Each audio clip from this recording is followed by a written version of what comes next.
The summer of 2021 was hard for all of us. COVID was a wildfire. Staying inside was tough on me and my family. Needing a break from constantly being around yelling children and a bickering wife, I decided to take a solo camping trip in an underground cave a good amount away from my town. Grandpa had always warned me about going into this particular cave. You see, my dad's side of my family had a thing for cave camping. I had gone once when I was 7 in a much smaller cave, which wasn't much of an adventure had I got bored fast. But this underground cave seemed like an adventure worthwhile. Planning to only be away for the weekend, I packed a helmet with a headlamp, an alternate light source being a heavy-duty flashlight. Knee pads, extra shirt and pants, boots and gloves. A little extra padding never hurt anyone. And you've got some extra clothes in case something goes wrong. Lastly, a sleeping bag and of course some sandwich fixings. Now looking back, I definitely needed a lot more resources and tools. Leaving for the cave, things had been going great. I had made good time on the road and the arrival for my destination seemed relatively close. As it turned out though, my journey was far from over.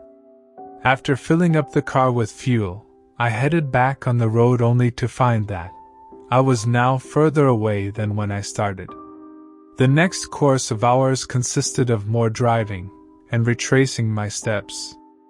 I finally arrived at my destination much later than anticipated. The sun had already begun to set.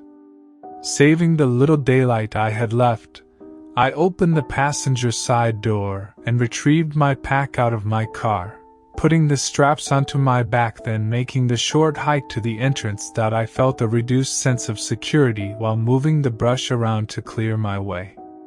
Turning on my headlamp before I entered the tiny and short crawl space, through the ground landing, into the underground cavern. The cavern was larger than the cave. I had went in when I was 7. It stood about 13 feet tall, and separated into 6 hallways. I planned to explore in the morning, settling down to unroll my sleeping bag right below the exit so I will be able to see the morning sunlight and to begin exploring. No longer seeing any light from the exit, I decided to turn in for the night. Letting my mind race, I undertook the thought of this being a huge mistake. I can't remember when I was ever this bold.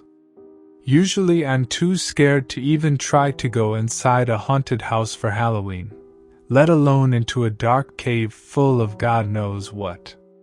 However, I knew there were no monsters here, so I figured it was alright to fall asleep. Oh, how naive I was. Waking up to the unsettling sounds that laid inside the dark of the cave, I felt an unknown chill creep up my spine. Something didn't feel right there. I had a feeling of being watched. Something was watching me from the black abyss, feeling it come close. What I saw paralyzed me with fear. Whatever it was about 6 to 7 feet tall, with a face that looked like a cross between an ape and an octopus, eyes that seemed as if they could see right through me, and a mouth that made me think of a shark. Their bodies, however, were very much like ours. Their arms were the longest, most muscular arms I have ever seen, covered in long scales, which I think was the most unusual part of their body. Grabbing me with such force it dragged my being across the cold stone ground. If only I had packed a weapon, or a way to defend myself, I might have had the chance to escape. I turned my head up at him with a blank face full of terror.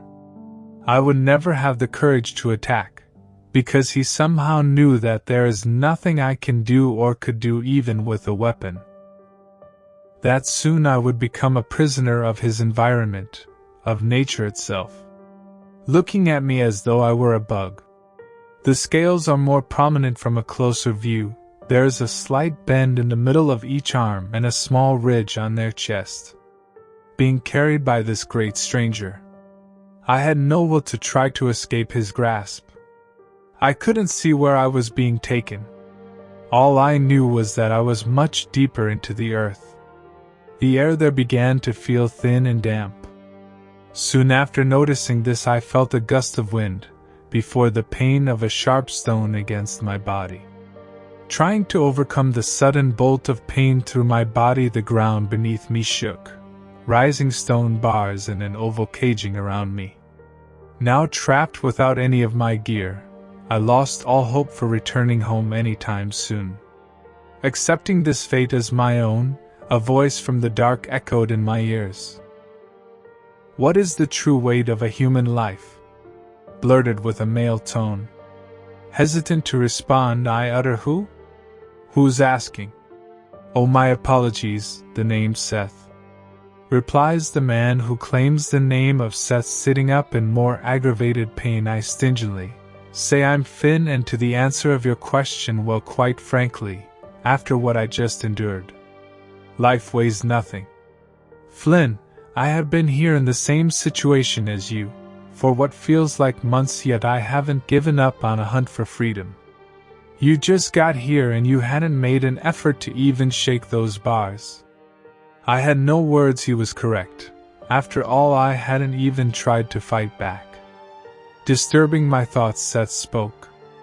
"Don't you have a family to get back to? People must care for ya. Man, if I had a chance to see my girl again, I'd instantly propose." Hearing him talk, almost emotionally, had made me rethink my whole first impression on Seth. "I have a wife and 3 children," I whispered. Closing my eyes, I could feel a single tear roll down my face. Remembering the summers of water gun fights, the fall leaf piles my children would jump in, and the cold winter night by the fireplace holding a hot cup of cocoa in my right hand. Occupying my left was my wife's warm hand. Opening my eyes, wiping my cheek, I took to my feet. "We're getting out of here, Seth." I had no authority over my mouth. "How the hell will you manage that?" "I tried everything. These stone bars aren't going nowhere," he said while shaking the stone.